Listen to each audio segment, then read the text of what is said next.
जिल्ह्यातले माझे जुने सहकारी वसंतराव काजळेकर, आमदार खाजा बेग, संदीप बजुरिया, माजी आमदार राजीव चव्हाणे, शिव सुधीर कोठारे, किशोर माथेरकर,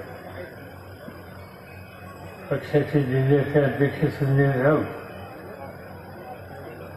महिलांची जबाबदारी घेणाऱ्या सर्वताई मंदिरे, शहर महिलांची जबाबदारी घेणाऱ्या सौ दुर्गाताई, समीर देशमुख, संजय किशे, राहुल गोरे, व्यासपीठावरचे सगळे मान्यवर आणि उपस्थित सहकारी बंधू भगिनी,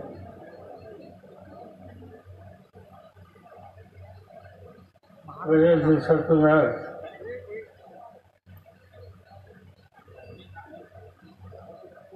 मी आपल्या सगळ्यांच्या समोर बोलायला उभा आहे.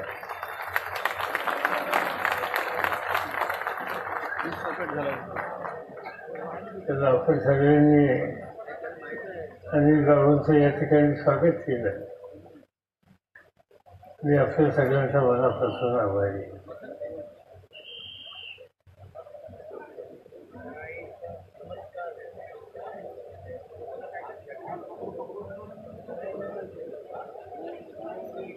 गेल्या काही दिवसापासून मी राज्यातल्या अनेक जिल्ह्यामध्ये फिरतोय.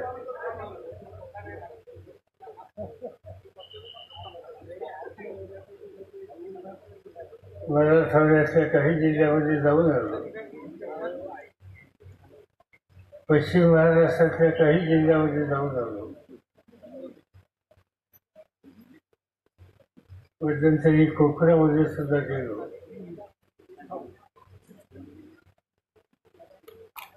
अमरावती आणि त्याही परिसरामध्ये जाऊन आलो. माझी इच्छा होती की गडचिरोली, चंद्रपूर, वर्धा, यवतमाळ याही भागामध्ये जावं. सर्वसामान्य लोकांची स्थिती काय याची कल्पना आहे, पण प्रत्यक्ष जाऊन बघावी आणि शक्य असेल त्या ठिकाणी कार्यकर्त्यांशी सुसंवाद साधावा म्हणून मी गेले काही दिवस बाहेर आहे.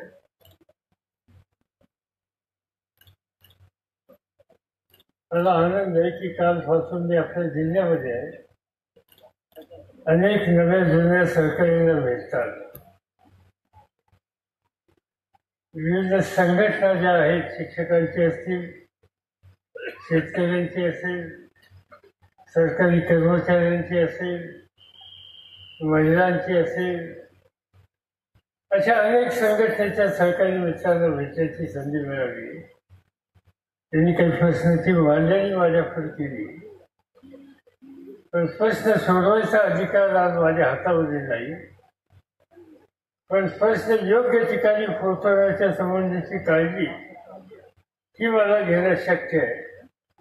आणि त्या दृष्टीने जे काही प्रश्न मांडले गेले ते भारत सरकार असो, राज्य सरकार असो, बँका असो, या सगळ्या घटकांच्याकडे पोहोचवण्याच्या संबंधीची काळजी घेतली जाईल.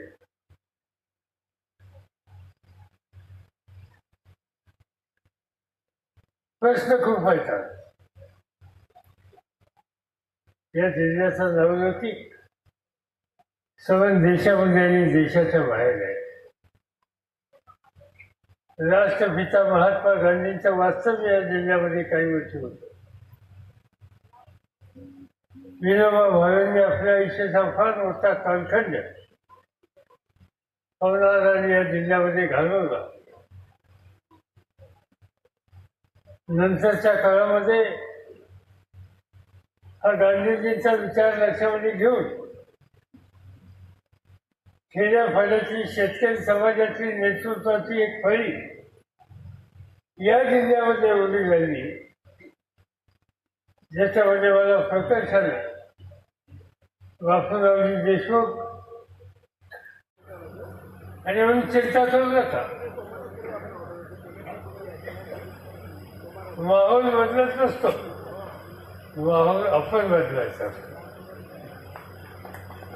माहोल बदलण्यासाठी खबरदारी घ्यायची असते,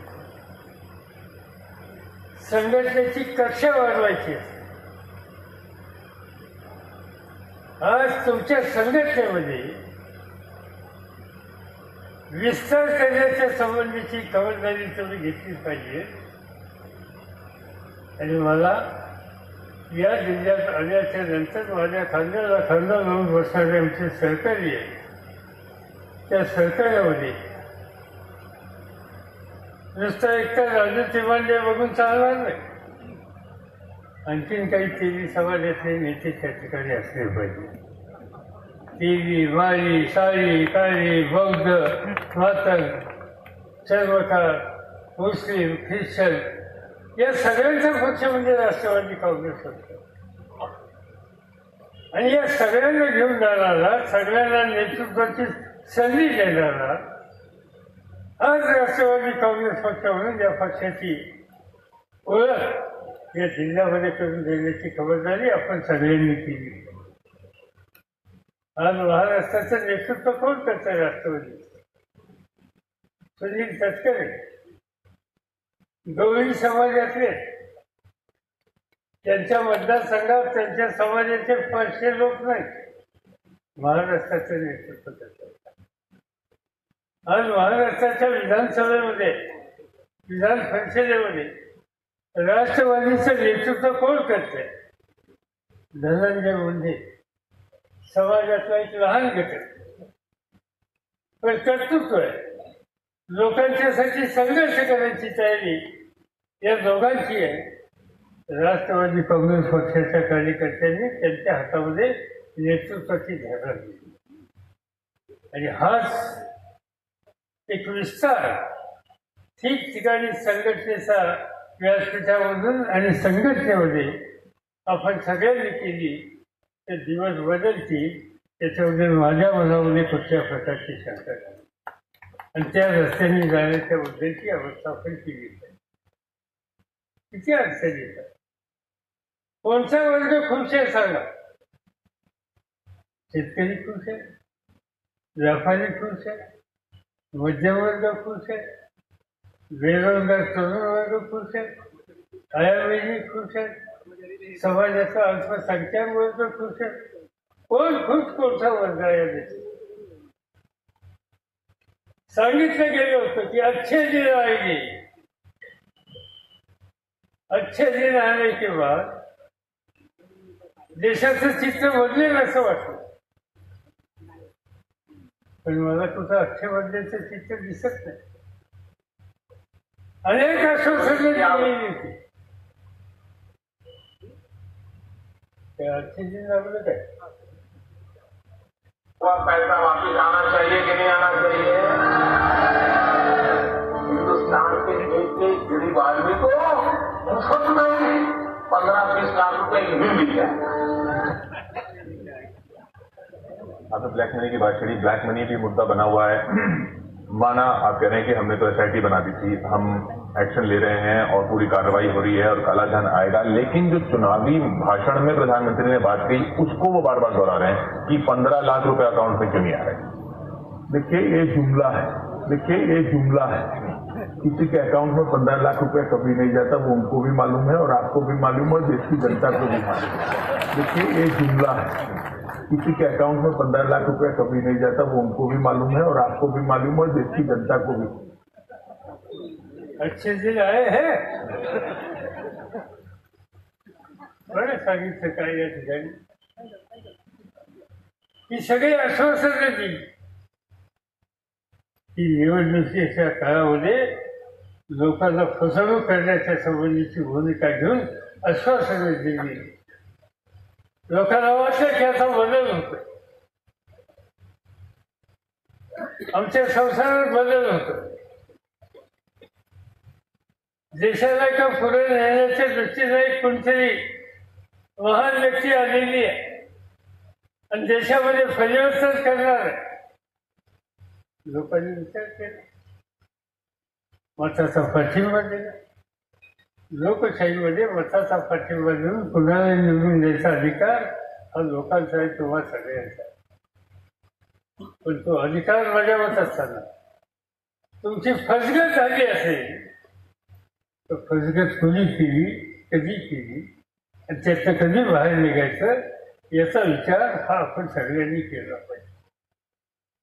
आणि आज तीच भूमिका जनतेच्या समोर मांडण्याची जबाबदारी राष्ट्रवादी काँग्रेस पक्षाच्या कार्यकर्त्यांची. किती गोष्टी सांगितलं गेलं की आम्ही आमच्या हातामध्ये सत्ता आल्याच्या नंतर शेतकऱ्याला कर्जमुक्त करणार. लोक वाट बघत होते. कर्जमाफी आज येईल, उद्या येईल, परवा येईल. 3 वर्ष गेली.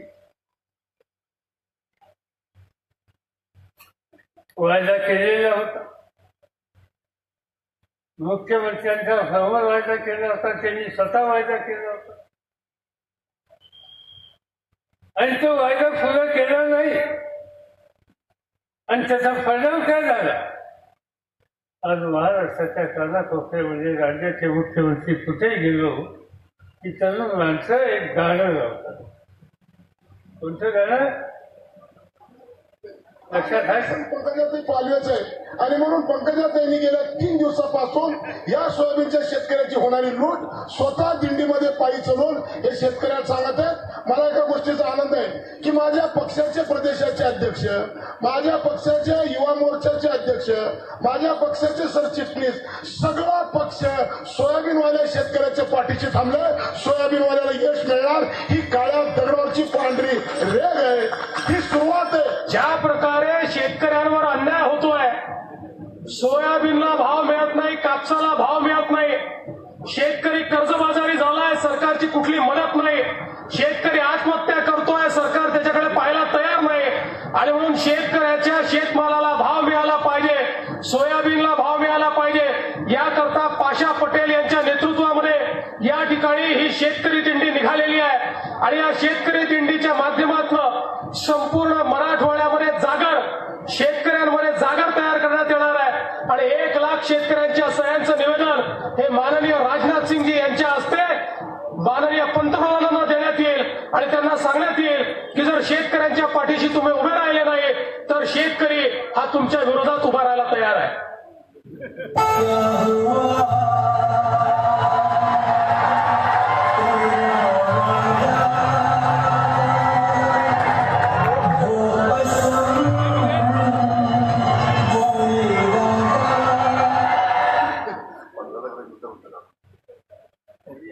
किती आश्वासन दिली. सांगू शकतो की राज्य हातात आल्याच्या नंतर तुमच्या खात्यामध्ये 15 लाख रुपये भरणार आणि तुम्ही माल होणार. कुणी आश्वासन दिलं? कुणी दिलं आश्वासन आहे का तुमच्याकडे?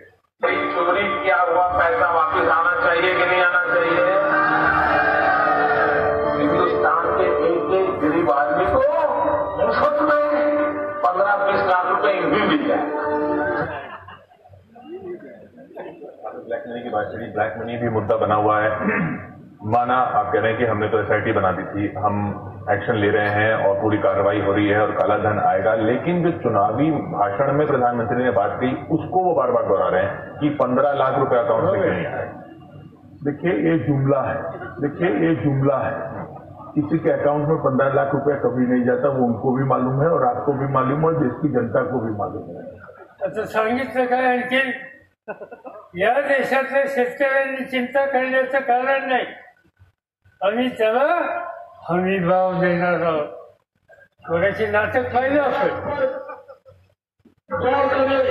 इसे समझे.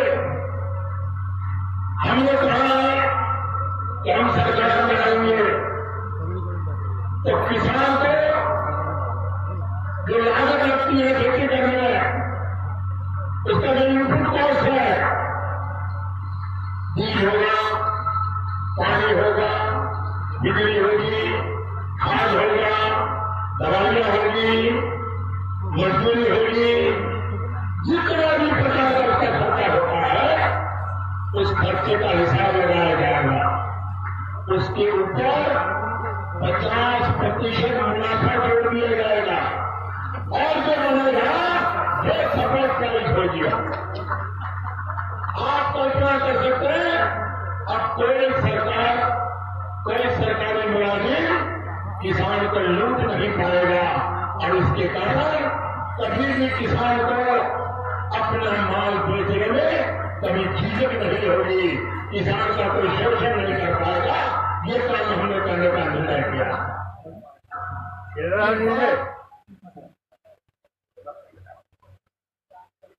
कधी हा निर्णय घेतलाय की सगळी आश्वासने या निवडणुकीच्या कालावधी दिली, त्याच्या आधीच्या कालावधी कर्जमाफी महाराष्ट्राच्या मुख्यमंत्र्यांनी सांगितलं, तारखा दिल्या, आतापर्यंत 6 आदेश काढले, दर आदेशामध्ये काही ना काहीतरी दुरुस्ती. मध्यंतरी सांगितलं की 1 नोव्हेंबरला देऊ, नंतर सांगितलं 15 नोव्हेंबरला देऊ, आता सांगितलं 25 नोव्हेंबरला देऊ. ठीक आहे, आणखीन एक आठवड्यामध्ये 5-7 दिवस राहिले, आपण वाट बघू. पण मी स्वच्छ सांगतो, यांनी याची कुठलीही तरतूद ठीक रीतीने केलेली नाही. आज सांगण्यात येत आहे की आम्ही प्रत्येक शेतकऱ्याच्या खात्यावर बँकेत पैसे भरणार आहोत आणि त्यांनी कर्जमाफी करणार. त्यांनी माझ्यावर टीका केली की पूर्वीच्या राज्यामध्ये 70,000 कोटी रुपयाची माफी दिली आणि सगळे पैसे बँकेत दिले, बँकेचा फायदा झाला. आता एक गोष्ट तुम्ही सांगा, कर्ज कोणाकडनं घेता तुम्ही? बँकेकडनंच घेता. मग बँकेचे तुम्ही थकीत झाले तर तुम्हाला थकबाकीदार या यादीच्या बाहेर काढायचं असेल, तुमच्या सन्मानाचा उतारा पूर्ण करायचा असेल तर पैसे कुठं भरले पाहिजे? बँकेतच भरले पाहिजे. आणि आज ज्यांनी सांगितलं की आम्ही माफी देणार आहोत, त्यांनी सुद्धा बँकेत पैसे भरण्याची तयारी जाहीर केलेली आहे. कधी करतात हे मला माहीत नाही, पण दुसऱ्यावर टीका करायची की यांनी बँकेला पैसे दिले, स्वतः ते देण्याची तयारी करायची आणि तेही द्यायचे नाही, आणि त्याचा परिणाम आज शेतकरी आत्महत्याच्या रस्त्यावर जातो. कोणी जीव देत नाही. मुलाबाळांच्याकडे, आईवडिलांच्याकडे दुर्लक्ष करून कोणाला आपला जीव एवढा काही सोपा झालेला नाही. तो जीव देतो आणि त्याचं महत्वाचं घर त्याच्या डोक्यावर ओझं आहे. हे ओझं दिलं नाही तर या सरकारने हुकूम काढलाय की जे थकबाकीदार असतील त्यांच्या थकबाकीचं सावली वाचन करा. सावलीवर वाचन केलं जाणार. आणि शेतकरी असं म्हणतोय की सगळ्या गावाच्या समोर माझ्या अब्रूचा पंचनामा या ठिकाणी करणार असतील तर त्यापेक्षा इंजिन खाऊन जीव दिले जातात, आणि त्यामुळे लोक जीव देतात.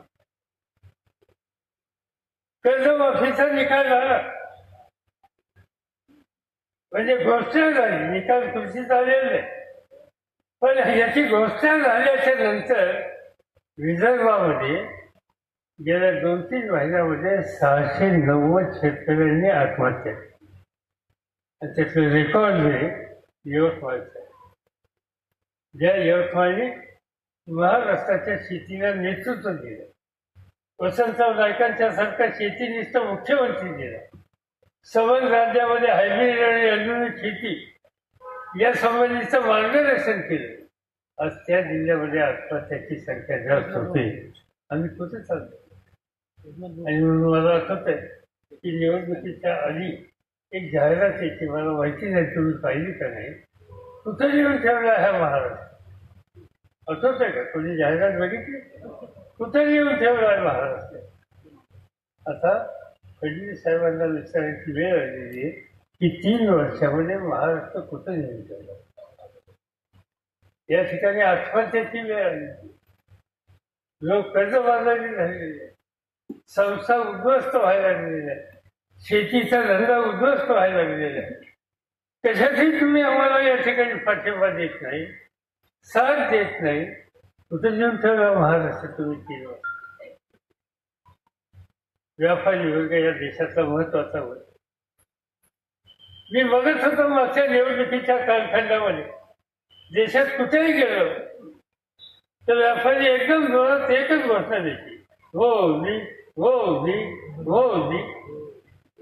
आज काय झालं? मोदींच्या गुजरात राज्यामध्ये जाऊन बघा, मध्यंतरी सुरतची माहिती घेतली, 50,000 व्यापारी रस्त्यावर आले. काय वाटेल ते मी करू, पण आम्ही यांना मत देणार नाही म्हणून सांगितलं. जीएसटी सारखा कायदा केला, 10%, 12%, 14%, 16%, 18%, 20%, 28%. एवढा कर बसवतात. काही गोष्टींच्या 28% कर बसवतात. 500 रुपयाचा माल असेल आणि 28% जर त्याचा कर दिला तर 28 गुणिले 5 किती पैसे गेले? एवढा नुसता कर, त्या मालाची किंमत किती वाढली, ग्राहकाची स्थिती काय झाली, त्याच्याकडे ढुंकून बघायला आहे. माझ्याकडे गेल्या आठवड्यामध्ये नाटकवाले आहे. नाटकाचा प्रयोग आम्ही करतो. नाटकाचा प्रयोग मुंबईमध्ये जर यवतमाळला करायचा असेल, वर्ध्याला करायचा असेल आणि 30-40 लोक जर कलाकार असतील तर त्या सगळ्यांचा घेऊन खर्च करायचा, प्रयोग करायचा, राहणं जेवण सगळं करायचं तर खूप खर्च येतो.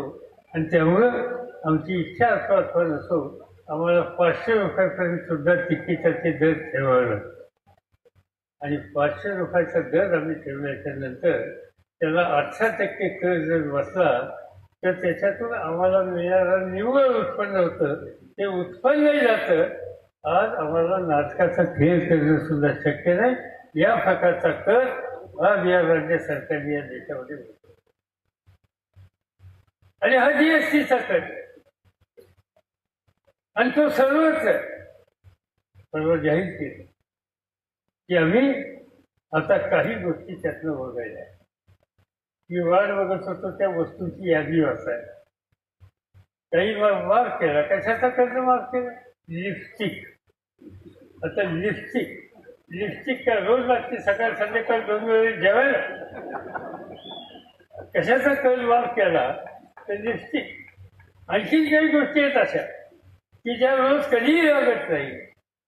आणि कर माफ केला तुम्ही तर तुम्ही शेतकऱ्यांना शेती साहित्य जे लागतं त्याचा कर माफ केला तर समजू शकतो. खता औषधाच्या किमती खाली आणल्या तर मी समजू शकतो. निवारा लहान सहान घर कोणाला बांधायचं असेल, घ्यायचं असेल, त्याच्यावर कर्ज नाही केला तर मी समजू शकतो. पण यांना चिंता पडली लिपस्टिकची. बरं, तरी लोक म्हणतात की सध्या कुटुंबाची जबाबदारी नसलेल्या लोकांच्यावर देशाचं राज्य. पण लिपस्टिक कशाला लागते मला काही समजत नाही. कशासाठी ही लिपस्टिक काढली हे मला काही कळेल.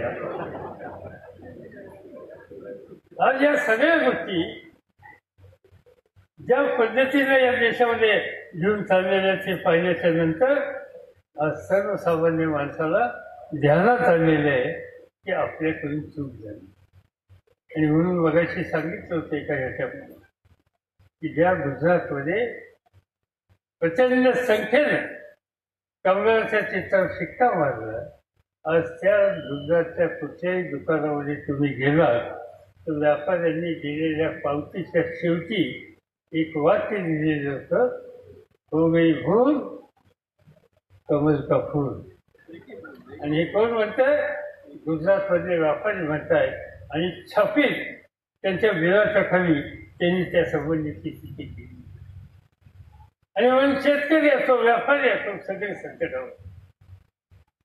समज कारखानदारी या संकटामध्ये आली आणि कारखानदारी संकटामध्ये आली त्याचा परिणाम नव्या पिढीच्या तरुणांना शिक्षण घेतल्याच्या नंतर सुद्धा त्यांच्या हाताला काम मिळण्याचे मार्ग हे कमी झाले. आता आकडेवारी प्रसिद्ध झाली. या देशामध्ये बांधकाम खात्याच्यामध्ये सगळ्यात जास्त कामगार जातात आणि बांधकाम खात्यामध्ये गेल्या 3 ते 4 महिन्यामध्ये 20,000 कामगारांची नोकरी गेली. IT इन्फॉर्मेशन टेक्नॉलॉजी अधिक हातांना काम देणारे हे क्षेत्र गेल्या 4 महिन्यामध्ये ITच्या क्षेत्रामध्ये 15 का 16,000 तरुणांची नोकरी गेली. आज अनेक क्षेत्र अशी आहेत की ज्या ठिकाणी नोकऱ्या जायला लागल्या आणि दुसऱ्या बाजूला बेकारांची संख्या वाढत चालली. परवा एका टेलिव्हिजनच्या चॅनलने आकडेवारी दिली की गेल्या 6 महिन्यामध्ये किती नोकऱ्या कमी झाल्या, तर तो आकडा काही लाखामध्ये होता आणि गेल्या 6 महिन्यामध्ये नोकरी मागणाऱ्यांची संख्या किती वाढली, ती जवळपास दुपटीनं वाढली. याची आकडेवारी आज बाहेर आली. उद्या त्याला पार्लमेंटचं अधिवेशन सुरू होईल, त्यावेळेला आम्ही या सगळ्या गोष्टी बघणार आहोत.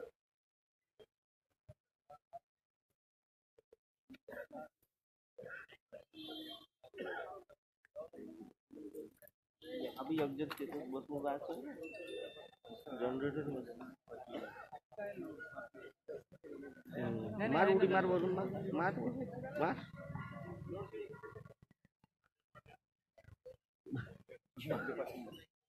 सायबर रेस्ट झालं.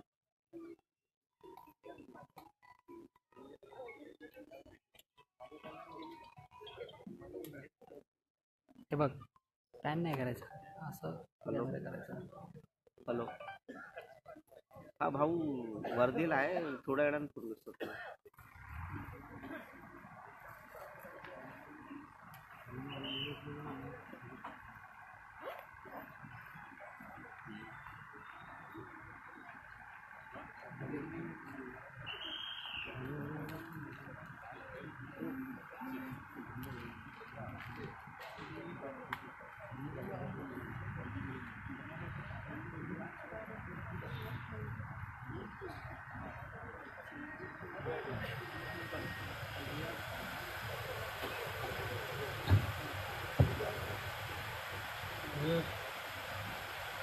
ऐकू येतं का?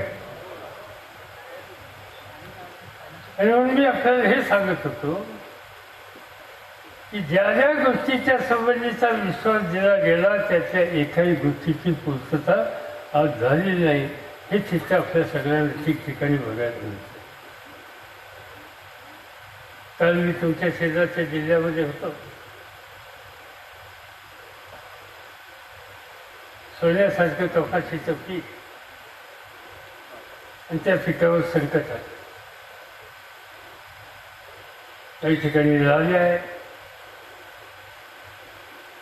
काही ठिकाणी केशरी किंवा तांबड्या रंगाचा एक रोग पडलेला आहे. कपाशीचं बोंड जर उघडलं तर त्याच्यामध्ये काळी आळी अशी मोठीच्या मोठी बघायला मिळते आणि जवळपास 70% 80% कपाशीचं पीक उद्ध्वस्त झालं. आज हे चित्र दिसतं. संकट येतात नाही असं नाही, पण ही संकट येतात त्यावेळी राज्यकर्त्यांनी ह्या संकटाच्या बद्दलची पाहणी करून त्याच्यातून लवकरात लवकर मार्ग कसा काढायचा हा धोरणात्मक निर्णय घेतला पाहिजे. आणि ज्यांचं नुकसान झालं त्यांना नुकसान भरपाई म्हणून सुद्धा देण्याच्या बद्दलची खबरदारी घेतली पाहिजे. अनेक वेळेला मी स्वतः फिरलोय तुमच्याकडे. महाराष्ट्राच्या अनेक जिल्ह्यामध्ये शेती मंत्री असताना जालना आणि औरंगाबाद जिल्ह्यामध्ये मोसंबीचे नुकसान झालं. दुष्काळी परिस्थितीवर 35,000 रुपये गेले आणि नवीन बाग लावण्याच्यासाठी आर्थिक मदत करून त्यांना उभं केले. तुमच्या जिल्ह्यामध्ये अतिवृष्टीने फार जमिनीचा गाळ सुद्धा काढून गेला, माती सुद्धा काढून गेली. शेतकऱ्यांचं जीवन उद्ध्वस्त झालं, शेतीचा धंदा उद्ध्वस्त झाला. केंद्राकडून तातडीने सहाय्य करण्याचा निर्णय घेतला आणि राज्य सरकारच्याकडे त्याबद्दल उपाययोजना करण्याची सूचना दिली. शेवटी राज्य कशासाठी तुम्ही दिला? तुम्ही संकटामध्ये सापडता त्यावेळेला त्या संकटातून बाहेर जाण्याची तुमची ताकद नसते, त्यावेळेला राज्याची ताकद तुमच्या पाठीशी उभी केली पाहिजे आणि तुम्हाला संकटात काढलं पाहिजे. आज कपाशी उत्पादकांच्या हे संकट आलेले आहे, पण राज्य सरकार कुठे आढळून आलं आहे हे माझ्या पाहण्यामध्ये दिसत. काही लोक मला भेटले सत्ताधारी पक्ष, त्यांना मी विचारलं बाबांना काही करताय का नाही. नाही म्हणजे सांगितलं खूपदा, पण आमच्या लोकांना शेतीचं काही कळत नाही. आता तुमच्या लोकांना शेतीचं कळत नाही. ज्या देशामध्ये 61% लोक शेतीमध्ये आहेत, या देशातल्या 100% लोकांची भुकीची समस्या हा शेतकरी सोडवतोय, त्यातलं ह्यांना कळत असेल तर ह्यांच्या हातामध्ये राज्य कशासाठी नाही. आज त्यांच्याकडून हा सवन वर्ग एक प्रकारचं दुर्लक्षित झालेलं चित्र आपल्या सगळ्यांना ठिकठिकाणी बघायला मिळत आहे. आणि म्हणून निराशेच्या पोटी शेवटी आत्महत्याचा रस्ता घेण्याचा मार्ग आज माझा कास्तकार करतो. याची भयावह परिस्थिती आज या देशामध्ये कुठे आणि म्हणून ती स्थिती झाली. बेरोजगारीचा प्रश्न मी आपल्याला सांगितला. आता या सगळ्या गोष्टीचा आवाज उठवायचा काय, आणि तो उठवायचा विचार राष्ट्रवादी काँग्रेस पक्षाने केला. उद्या सगळं 11 तारखेला डिसेंबर नागपूरचं अधिवेशन सुरू होईल. सगळ्यांनी मिळून ठरवलं की या अधिवेशनाचा सुरुवात 5 तारखेला असेल तर 5 तारखेला त्या ठिकाणी लाखोच्या संख्येनं आपल्या राज्यातले शेतकरी जमा झाले पाहिजे. वरायची चौकात किंवा कुठेही, आणि तिथून विधानसभेमध्ये बसणाऱ्या सत्ताधाऱ्यांना सांगितलं पाहिजे, यांच्याकडे तुम्ही दुर्लक्ष करत असाल तर तुमची विधानसभा चालणार नाही, तुमचं राज्य चालणार. आणि त्याची सुरुवात यवतमाळपासून, आणि यवतमाळपासून सुरुवात होईल. आणि आम्ही विनंती करतो आजूबाजूच्या सगळ्या जिल्ह्यांना की यवतमाळपासून सुरुवात करूया. विदर्भाचं या, मराठवाड्याचं या, पश्चिम महाराष्ट्राचं या, आणि सगळे या कुठं वर्ध्याला या. वर्ध्यापासून इथून ही दिंडी चालत जाईल आणि त्या दिंडीच्या माध्यमातून सरकारनं जागा करण्याची खबरदारी घेईल. आणि सरकार जर झोपेचं सोंग घेत असेल तर त्या सरकारला बाजूला करण्याच्या संबंधीचं पहिलं जागृतीचं पाऊल आज त्या माध्यमातून. आणि म्हणून त्या दिंडीचं नाव यावेळी बदललं. मी एकदा दिंडी काढली होती 1980 साली. तर मला आणि यशवंतराव चव्हाण सरांना अमरावती जिल्ह्यात अटक केली होती. हजारोच्या संख्येने तरी सुद्धा नागपूरला लोक आले होते. यावेळी दिंडी नाही, पण दिंडी ही पांडुरंगाचा आठवण करण्याच्यासाठी दिंडीला जात असतात. विठ्ठल रुक्मिणीचं दर्शन घेण्याच्यासाठी आपण दिवसात जातो. पण इथं विठ्ठल रुक्मिणी नाही, इथं खवीज बसलेलं आहे. आणि खवीज बसलेला असेल तर तिथं दिंडी घेऊन चालणार नाही, हल्ला बोल. आणि म्हणून हल्ला बोलचा कार्यक्रम घेऊन आज त्या ठिकाणी जायचा आहे. महाराष्ट्राच्या कानाकोपऱ्यातले तरुण शेतकरी, वडीलधारी शेतकरी, आया बहिणी सगळेजण त्याच्यामध्ये सहभागी होतील आणि एक जबरदस्त शक्तीचा प्रदर्शन करून या देशामध्ये शेतकऱ्याकडे दुर्लक्ष कोणी करत असेल, बेरोजगाराकडे दुर्लक्ष करत असेल, कष्टकरी व्यापाऱ्याकडे कोणी दुर्लक्ष करत असेल तर त्यांचे दिवस भरलेले आहेत हे सांगण्याच्या संबंधीची कामगिरी त्या 5 डिसेंबरच्या 11 डिसेंबरच्या कार्यक्रमामध्ये करायची, नागपूर करायचे. माझी विनंती आपल्या सगळ्यांना की आपण फार मोठ्या संख्येने त्याच्यामध्ये सहभागी व्हा आणि ही दिंडी हा हल्लाबोल यशस्वी करून देशामध्ये शेतकरी एक नवीन इतिहास घडवतोय याचं चित्र आपण तयार करा, एवढी सांगण्याची विनंती या ठिकाणी करतो. एकच गोष्ट आहे, सध्या मी कुठेही वर्तमानपत्र उघडलं तर मला वाचायला मिळतं मी लाभार्थी. एक लाभार्थीचा एक वर्ग नवीन झाला आणि सरकारने जाहिराती दिल्या.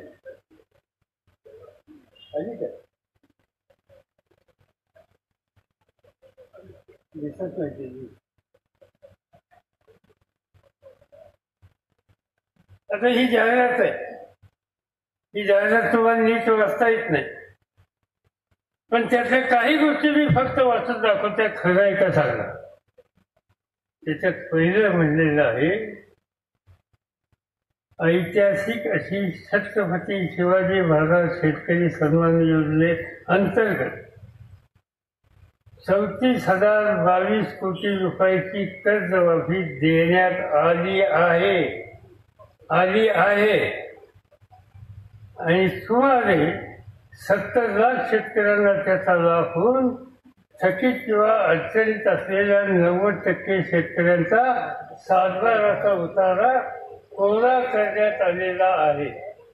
90% तुम्ही आहात का नाही? तुमचा उतारा कोरा झाला का नाही? नाही हो. ते तर म्हणतात 90%, तुम्ही काही बी सांगताय मला. मुख्यमंत्री सांगताय नाही बरोबर सर.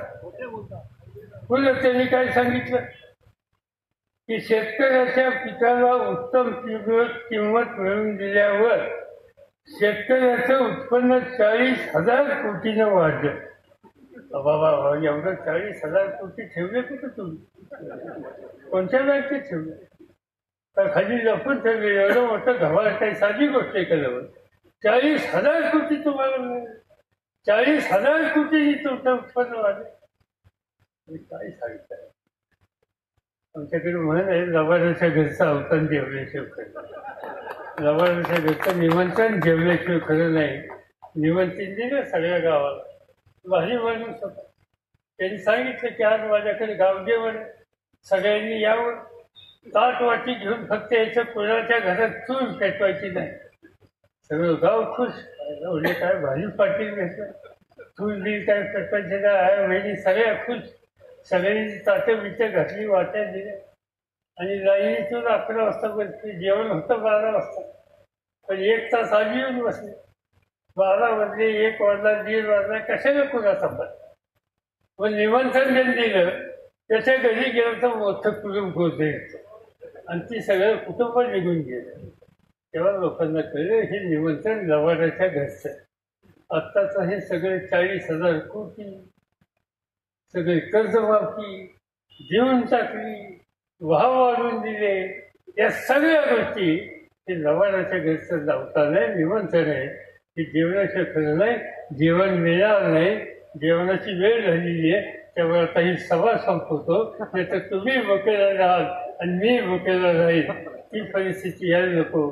आजच्या या राज्यकर्त्यांच्या कालखंडामध्ये लोकांची फसवणूक करणार एवढा एक कार्यक्रम घेऊन हे पुढे चाललेले जर तो द्यायचा असेल तर नव्या पिढीच्या हातामध्ये, नेतृत्वाच्या हातामध्ये संविधान राज्याची सूत्र हलवून द्यायला पाहिजेत.